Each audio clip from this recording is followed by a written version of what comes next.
Hello everyone, I hope you are doing well. Welcome back to Pavan Education Point. आज का हमारा topic होगा, देखो जो हमारा ज्योमेट्री में टॉपिक चलता है, ज्योमेट्री होती क्या है हमारे पास, या हम ज्योमेट्री के अंदर एक टॉपिक लेकर आए जो हमारे पास होगा चतुर्भुज, जिसको कहते हैं क्वाड्रिलेटरल। अब क्वाड्रिलेटरल के अंदर भी हमारे काफी टॉपिक है जिसको हम देखो 1 बाय 1 पढ़ेंगे। एक बार हमारे पास पहले वर्ग होगा जिसको स्क्वायर बोलेंगे, रेक्टेंगल होगा, आयत होगा, उसके बाद हमारा क्यूब, क्यूबॉइड, बाकी ऐसी 1 बाय 1 हमारे टॉपिक होते चलेंगे। अब यहाँ से चलना क्या हमारे पास, सबसे पहले हम उसमें टॉपिक लेके चलेंगे, लेकिन टॉपिक स्टार्ट करने से पहले मैं आपको बता दूं कि हमारे पास जो पहले हम क्या करेंगे, चतुर्भुज की बात करते हैं। अब चतुर्भुज में हमारे पास होगा क्या, क्वाड्रिलेटरल। क्या कहेंगे इसको, क्वाड्रिलेटरल कहेंगे। अब यहाँ से चतुर्भुज बन जाएगा, और चतुर्भुज देखो होता क्या है। पहली बात, नॉर्मल सी बात, पहले हमें चतुर्भुज की ही बात पता होनी चाहिए। देखो चतुर्भुज अब यहाँ से बनेगा क्या, देखो यहाँ 4 भुजा, कितना बन जाएगा यहाँ 4 भुजा, और भुज मतलब क्या हो जाएगा, जो 4 भुजा से बनता है हमारा, तो वही हमारे पास क्या हो जाएगा, एक चतुर्भुज बन जाएगा।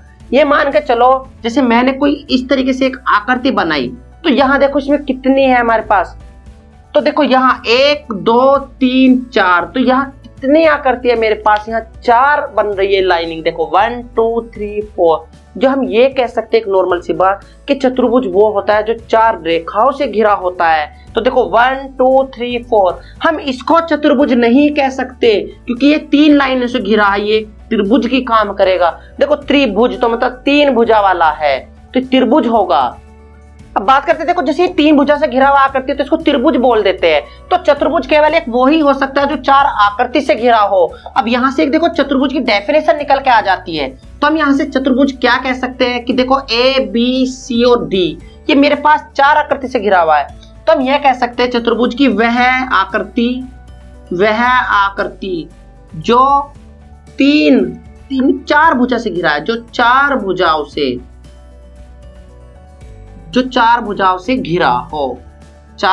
घिरा हो, ठीक है, तो उसे चतुर्भुज कहते हैं। यहाँ कह देंगे उसको चतुर्भुज, ठीक है। अब यहाँ नॉर्मल सी बात यह आती है, चतुर्भुज में देखो हमारे पास क्या बनती है, हमारे पास देखो इसमें 2 बनती है विकर्ण। एक तो देखो यहाँ विकर्ण हो जाएगी और एक यहाँ विकर्ण हो जाएगी। तो इसकी प्रॉपर्टी यहाँ क्या बनती है, एक नॉर्मल सी बात देखो, इसकी प्रॉपर्टी देखो, जो इसकी गुण है, यहाँ क्या कह सकते हैं हम। यहाँ पहला काम ये कहेंगे कि जो हमारे पास चतुर्भुज है वो सिंबल ऐसे लिख सकते हैं हम ABCD। कई एग्जाम में ऐसे लिखा दिखाई दे तो ABCD क्या हो जाएगा, हमारे पास एक चतुर्भुज होगा। और देखो ये क्या होगी, आमने सामने की भुजा है क्या, वो रेक्टेंगल की बात करेंगे अभी। यहाँ देखो इसके बाद मैं बताऊंगा, क्योंकि यहाँ चतुर्भुज की बात करते हैं। तो इसमें क्या होता है, हमारे पास 2 विकर्ण होती है। क्या होती है, 2 विकर्ण होती है। और 2 विकर्ण कौन कौन सी होगी मेरे पास, एक तो ये विकर्ण जो इस कोने से इस कोने को मिला दे तो BD, वह कौन सी हो जाएगी मेरे पास AC। ये 2 विकर्ण हो गए इसमें, ठीक है। तो यहाँ देखो इसके बाद इसमें देखो क्या होगा, इसकी प्रॉपर्टी और बताएंगे। अब यहाँ से देखो ये कह सकते हैं कि यह हमारा जो पॉइंट है ये O है, तो हम ये कह सकते हैं कि जो चतुर्भुज के जो विकर्ण होते हैं वो बिंदु O पर काटते हैं। अब यहाँ से देखो एक छोटी सी बात केवल चतुर्भुज की चल रही है, तो चतुर्भुज में देखो 4 एंगल बने, एक ये और एक ये। तो हम यहाँ से ये बात कह सकते हैं कि angle A plus angle B plus angle C plus angle D, इन चारों का जो योग होता है चतुर्भुज का वो 360 होता है।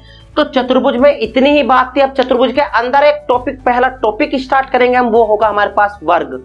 चतुर्भुज की देखो एक बार दोबारा से देख लेते हैं, चतुर्भुज क्या है, जो हमारा 4 भुजाओं से देखो यहाँ घिर रखा है, तो उसको हम क्या कह देंगे, चतुर्भुज बोल देंगे। चतुर्भुज का सिंबल ये हो जाएगा मेरे पास, जिसको ABCD कह सकते हैं। चतुर्भुज में हमारे पास 2 विकर्ण होगी, चाहे आप देखो वर्ग ले लो या आयत ले लो, तो उसमें 2 विकर्ण ही बनेगी, और ये विकर्ण दोनों एक दूसरे को बिंदु O पर काटेगी, इतना ध्यान रखना। और चतुर्भुज के चारों कोनों का योग हमारा 360 डिग्री होगा। अब हमारा चतुर्भुज के अंदर पहला टॉपिक होगा, वो टॉपिक होगा देखो हमारा वर्ग। अब वर्ग होता क्या है, उसकी प्रॉपर्टी क्या है, उसके क्वेश्चन किस तरीके से चलते हैं हमारे पास, वो मैं बताऊंगा।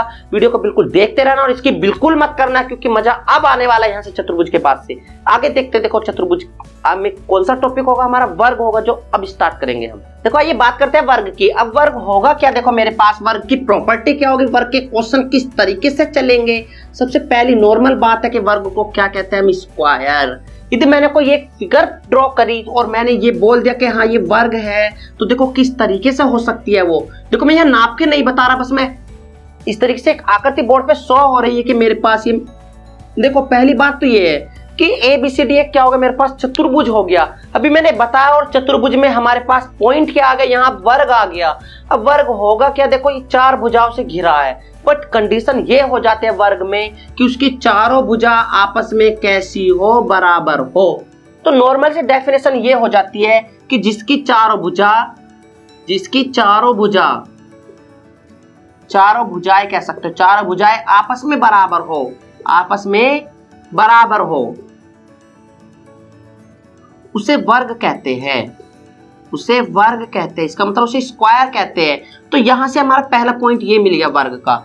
अब दूसरा पॉइंट हम यहाँ क्या कह सकते हो, देखो पहले इसकी बात करते हैं। इसका मतलब जो ए बी हमारा बराबर होगा वो बी सी के ही बराबर होगा, और वो बराबर होगा हमारा सी डी के, और वो बराबर होगा हमारा डी ए के। तो ये कह सकते हो हमारे पास कितना कि A B B C C D और डी ए चारों आपस में क्या होंगे, बराबर होंगे। जो ये भुजा बराबर होगी। यदि मैंने कहा ये 8 सेंटीमीटर की है तो ये भी हमारी 8 सेंटीमीटर ही होगी, ये भी 8 सेंटीमीटर ही होगी, और ये भी 8 सेंटीमीटर ही होगी।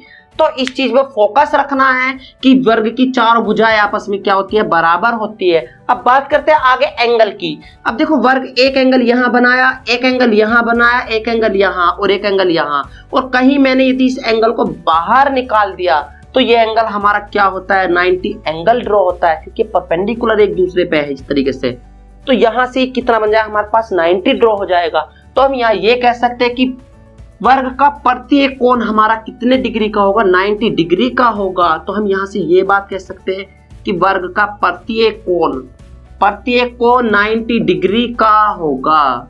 90 डिग्री का होगा नहीं, होता ही है, 90 डिग्री का होता है। तो यहां से हम ये बात ड्रॉ कर सकते हैं कि एंगल ए बराबर एंगल बी बराबर एंगल सी और एंगल डी, और आपस में चारों क्या होते हैं, आपस में चारों बराबर होंगे जो 90 डिग्री के बराबर होंगे। और देखो अभी बताया था एक प्रॉपर्टी कि चारों एंगल का सम 360 डिग्री होता है। और देखो यदि हम ऐड करेंगे एंगल ए वो भी 90 है, बी भी 90 है, सी भी 90 और डी भी 90, टोटल 360 डिग्री हो गया मेरे पास। तो चारों एंगल का सम कितना हो गया हमारा, 360 डिग्री हो गया। तो यहां से दूसरी प्रॉपर्टी हमारी ये बन जाती है। अब तीसरी बात जो बताएंगे इसकी प्रॉपर्टी में, तीसरी क्या होगी, बात करते हैं अपने विकर्ण की तरफ चलते हैं। अब विकर्ण होते क्या है, मैंने बताया कि इस कोने से इस कोने को मिला दो, और इस कोने से इस कोने को मिला दो, इससे इसको मिला दिया मैंने, और इससे मैंने इसको मिला दिया। तो ध्यान रखना, देखो वर्ग में क्या होगा कि वर्ग के विकर्ण आपस में बराबर होते हैं, और एक दूसरे को जब यहाँ कट कर रहे हैं ना इस पॉइंट पे, यहाँ एक दूसरे को देखो यहाँ 90 डिग्री पे जो यहाँ एंगल बना रहेगा इनके बीच में, तो यहाँ 90 डिग्री पे भी समद्विभाजित करते हैं। समद्विभाजित मतलब दो भागों में समान भाजित करते हैं। यदि मैंने पूरी इस विकर्ण को मैंने 10 बोल दिया, पूरी को 10 बोल दिया, तो यहाँ से यहाँ ये 5 होगी, और यहाँ से यहाँ भी ये 5 की होगी। इतना ध्यान रखना। यदि मैंने इस विकर्ण को मैंने 16 बोल दिया, पूरी टोटल 16, तो ये 8 यहाँ होगी और 8 हमारी यहाँ होगी। तो इतना ध्यान रखना है। तो यहाँ से एक हमारे पास पॉइंट निकल के आता है कि वर्ग की विकर्ण आपस में बराबर होती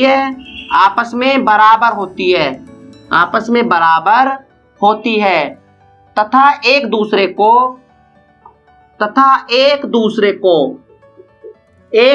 को समकोण मतलब 90 डिग्री, समकोण 90 डिग्री पर समद्विभाजित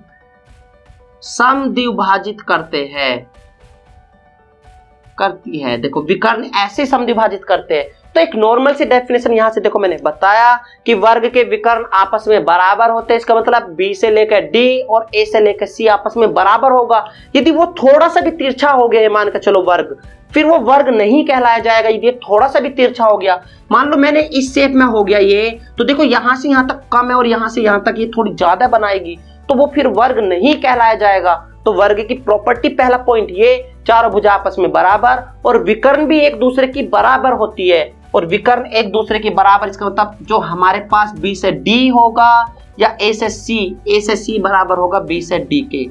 यदि ये 15 सेंटीमीटर की है तो ये भी 15 सेंटीमीटर की होगी, और एक दूसरे को 90 डिग्री पे समद्विभाजित करते हैं। ये पॉइंट याद रखना। अब यहां से एक बात आती है, नॉर्मल सी बात, विकर्ण निकालने की। कैसे निकलती है विकर्ण, जो हमारे क्वेश्चन एग्जाम में बनते हैं, कहां से बनेंगे क्वेश्चन, ठीक है। तो आगे देखते हैं, अभी देखो बताएंगे पॉइंट को क्या होगा, क्वेश्चन देखेंगे इसका। देखो यहाँ से एक पॉइंट ये भी कह सकते हैं विकर्ण के बारे में, जब यहाँ से बताया कि एक दूसरे को समकोण पर 9 समद्विभाजित भी करती है, तो समद्विभाजित का मतलब मैंने यहाँ बताया कि पॉइंट O पे समद्विभाजित करती है, तो O से लेकर D और O से लेकर B, तो यहाँ से ये कह सकते हैं कि जितनी डिस्टेंस O से D की होगी उतनी डिस्टेंस O टू B की होगी। और एक बात यहाँ से ये कह सकते जितनी डिस्टेंस O टू A की होगी उतनी डिस्टेंस O टू C की होगी, तो O टू A बराबर होगी O टू C के। तो यहाँ से ये भी हमारे पास कह सकते हैं कि जब समद्विभाजित करेगा विकर्ण एक दूसरे को, तो यहाँ ध्यान रखना ये भी आपस में क्या होंगे, इक्वल होंगे। अब यहाँ से विकर्ण निकालने की बात आती है, विकर्ण कैसे निकालना है देखो हमें। तो यदि मैंने एक वर्ग बनाया और वर्ग बनाने के बाद उसमें विकर्ण हमें फाइंड करनी है, क्योंकि नॉर्मल सी बात सभी देखो साइड तो दे देगा वो, लेकिन विकर्ण फाइंड करनी है। यदि मैंने ये दिए दे कि एक वर्ग है, ये एक वर्ग है, बच्चों देखो मैं उससे नहीं बना रहा मैं स्केल से, बाकी नॉर्मल सी ऐसी बात है। यदि मैंने ए साइड कह दी और मुझे विकर्ण निकालनी है, और विकर्ण जब निकालनी है तो यहाँ क्या बनाता है, 90 डिग्री बनाता है। और देखो जब हमें दो साइड पता हो और तीसरी हमें कर्ण बतानी हो, कर्ण का मतलब यदि मैं इसको रफ ही कर दूं, यदि मैंने इसको रफ कर दिया तो पाइथागोरस लगाते हैं, और पाइथागोरस टोटल क्या कहती है कि पाइथागोरस ये बताती है कि कर्ण का स्क्वायर बराबर होगा किसके, आधार का स्क्वायर प्लस लंब के स्क्वायर के। भैया एक पूरी वीडियो बनी है, लाइन का पार्ट 1 बनी है, उसमें सारा पार्ट मैंने बताया, बाकी देख लेना, पूरी ज्योमेट्री की प्लेलिस्ट पड़ी है, आप डिस्क्रिप्शन में लिंक डाल देंगे उसको, उसका लिंक डिस्क्रिप्शन में है। तो उस चीज को ध्यान रखना, हमें कर्ण बतानी है, तो कर्ण का स्क्वायर बराबर आधार मतलब a का स्क्वायर प्लस लंब मेरे पास a का स्क्वायर। तो यहाँ कितना हो गया, a का कितना हो गया, 2a का स्क्वायर, एक a और एक 2a का स्क्वायर। वो कर्ण पे स्क्वायर तो इस पे रूट जाएगा, तो इसको जब हम अलग अलग ब्रेक करेंगे तो यहाँ कितना हो जाएगा, ऐसे करके तो ये कितना आ जाएगा, √2 इंटू यहाँ a बच जाएगा, स्क्वायर से रूट कैंसिल आउट, तो वर्ग की विकर्ण जो हो जाएगी वो a√2 बोल देते हैं उसको। a को आगे मल्टीप्लाई कर दो चाहो तो इसकी यहाँ, तो इसकी जो विकर्ण बन जाएगी हमारे पास वर्ग की a√2 बन जाएगी। अब क्वेश्चन कैसे आएगा उठ के, जैसे मैं क्वेश्चन लिख दूं, कोई क्या बताया देखो, जैसे क्वेश्चन लिख दे कोई, तो क्वेश्चन में मान लो इस तरीके से दे दूं कि एक वर्ग की भुजा 5 सेंटीमीटर है, तो वर्ग का या वर्ग की विकर्ण क्या होगी, वर्ग की विकर्ण क्या होगी। देखो एक छोटा सा काम है कि ये मेरे पास इतना है, तो ये मैंने एक वर्ग बनाया, यदि मान के चलो ये एक वर्ग बनाया, तो ये 5 सेंटीमीटर, ये 5 सेंटीमीटर, तो ये कह रहा है इसकी वर्ग की विकर्ण बतानी है। तो कुछ मत करना, बस सीधा सीधा एक काम कर दो, यहाँ a√2, तो यहाँ क्या कर देंगे, यो a का मान दिया है क्योंकि भुजा यो a दी है मेरे पास, तो यहाँ जब मेरे पास a√2 होता है तो यहाँ कितना हो जाएगा, 5√2, तो कितना हो जाएगा, सीधा सा काम 5√2 हो जाएगा। वर्ग के फॉर्मूले की बात करते हैं, देखो क्या होते हैं हमारे पास, थोड़ी सी इसकी सूत्र की बात करते हैं। क्या होगा देखो, जैसे मैंने वर्ग लिखा तो वर्ग का क्षेत्रफल, तो यदि साइड हमारे पास ये है तो यहाँ क्या हो जाएगा मेरे पास, लेंथ इंटू ब्रेथ, क्या होता है, लेंथ इंटू ब्रेथ, लेकिन यहाँ क्या बन जाता है, a स्क्वायर सेम होता है, तो वर्ग का क्षेत्रफल क्या हो जाता है हमारे पास, सीधा सीधा भुजा का स्क्वायर, साइड ऑफ स्क्वायर ये कह देते हैं, क्या साइड का स्क्वायर बोल देते हैं। यदि हम वर्ग का परिमाप कहे, वर्ग का परिमाप, और परिमाप क्या होता है मेरे पास, परिमाप होता है उसके चारों ओर की माप, क्योंकि परि मतलब चारों ओर, माप उसकी मेजरमेंट, तो कितनी होगी, a, तो इन सबको जब हम जोड़ेंगे तो a प्लस a, तो कितना हो जाए, 4a। तो नॉर्मल सी बात, 4 इंटू साइड, 4 इंटू भुजा बोल दो या 4 इंटू साइड बोल दो, तो वर्ग का पैरामीटर कितना हो जाएगा मेरे पास, 4 इंटू साइड हो जाएगा। तो हमारे पास क्या हो जाएगा, parameter of square 4 into side, area of square side square, ये हो जाएगा हमारे पास। ठीक है, तो एरिया ऑफ स्क्वायर क्या हो जाएगा हमारे पास, साइड का स्क्वायर बन जाएगा यहाँ। ठीक है भैया, तो यहाँ तक के हमारी ये पॉइंट है। इसके बाद इसमें क्वेश्चन बताऊंगा, देखो किस तरीके से क्वेश्चन चल सकते हैं। जैसे मैं इसी क्वेश्चन की बात करूं, इसी क्वेश्चन को लेकर चलते हैं, तो क्वेश्चन में ये कह दे कि एक, चलो क्वेश्चन दूसरा नेक्स्ट करते हैं। क्वेश्चन में लिखा है कि एक वर्ग की विकर्ण 8√2 है, तो इसका क्षेत्रफल तथा परिमाप ज्ञात कीजिए। परिमाप ज्ञात कीजिए। देखो छोटा सा क्वेश्चन है, बहुत बढ़िया है, लेकिन ये मान कर चलो एक वर्ग दिया है, यदि मैंने इसको फिगर में बना लिया तो एक वर्ग है और उसकी विकर्ण दी है मेरे पास a√2। अब विकर्ण a√2 है, लेकिन ये विकर्ण यहाँ a√2। अब इतना ध्यान रखना, जो रूट के आगे रखा होगा, जो रूट के आगे रखा होगा वही इसकी साइड है, तो ये 8 का होगा, ये 8 का होगा, क्योंकि सीधा सीधा हमने लिंक लगा लिया। मेरे पास a√2 बराबर, देखो विकर्ण को विकर्ण के बराबर 8√2, √2 से √2 कैंसिल आउट, तो a बराबर 8, और ये क्या आ गई, इसकी भुजा आ गई। अब हमारे पास नॉर्मल सा फॉर्मूला, वर्ग का क्षेत्रफल, तो वर्ग का क्षेत्रफल क्या बन जाएगा मेरे पास, कितना, साइड का स्क्वायर मतलब भुजा का स्क्वायर, साइड का स्क्वायर कितना हो जाएगा, 8 का स्क्वायर, इसका मतलब 64। अब ये यूनिट लिखनी मत भूलना, क्योंकि यहाँ सेंटीमीटर में रख लो इसको, वर्ग विकर्ण 8 सेंटीमीटर, तो यहाँ वर्ग का सेंटीमीटर स्क्वायर हो जाएगा।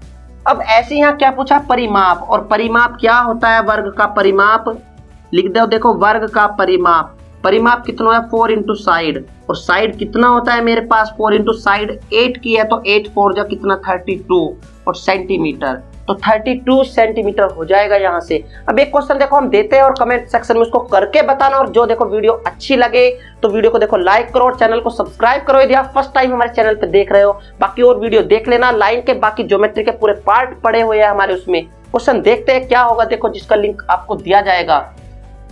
ठीक है, देखो क्वेश्चन क्या है मेरे पास, क्वेश्चन देखो किस तरीके का, जैसे मैंने कहा कि एक वर्ग की विकर्ण, वर्ग की विकर्ण √50 है, तो इसका क्षेत्रफल तथा परिमाप ज्ञात करो। ये है परिमाप ज्ञात करो। देखो अब यहाँ इसके ऑप्शन देखो, ध्यान रखना है, यहाँ कितने ऑप्शन तो मैं नहीं दूंगा, लेकिन आपको कमेंट सेक्शन में करके बताना है कि विकर्ण दी है, तो विकर्ण को ध्यान रखना है √50 है, और √50 हमारा किस तरीके से ब्रेक कर सकते हैं हम यहाँ से, बस छोटा सा देखो मैं एक लिंक बता रहा हूँ, क्योंकि यहाँ √50 को हम इसको 50 को कैसे ब्रेक कर सकते हैं कि √25 इंटू 2, और 25 का बाहर आके कितना आ जाएगा यहाँ 5√2। अब इसके बाद आपको सोल्व करके दिखाना, कि क्वेश्चन को हम ऐसे बनाया इसको, क्योंकि विकर्ण हमारे √2 से लिंक लगती है। अब यहाँ से आप बताना मुझे क्वेश्चन क्या होगा। तो देखो वीडियो अच्छी लगे तो लाइक और शेयर जरूर करो। तो thank you watching for my video. देखो इस फिगर को थोड़ा सा देख लेना, क्योंकि फिगर हमारी वर्ग में बोली है, तो देखो आयत मत समझ बैठना। तो इस तरीके से हमारे पास ये √50 दिया है, क्योंकि स्केल तो हम ले नहीं रहे हैं, बाकी हम देखो ऐसे ही ड्रॉ कर रहे हैं, तो थोड़ा ध्यान रखना, क्योंकि वर्ग की प्रॉपर्टी सारी बताई है, तो इस साइड हमारी सारी कैसी होती है, इक्वल होती है, और मैंने यहाँ बताया, करके जरूर बताना इस क्वेश्चन को, वरना देखो मुझे कैसे पता लगे कि हाँ बच्चों ने देखी या नहीं देखी है। ओके बाय, थैंक यू जितने बच्चे देख रहे हो।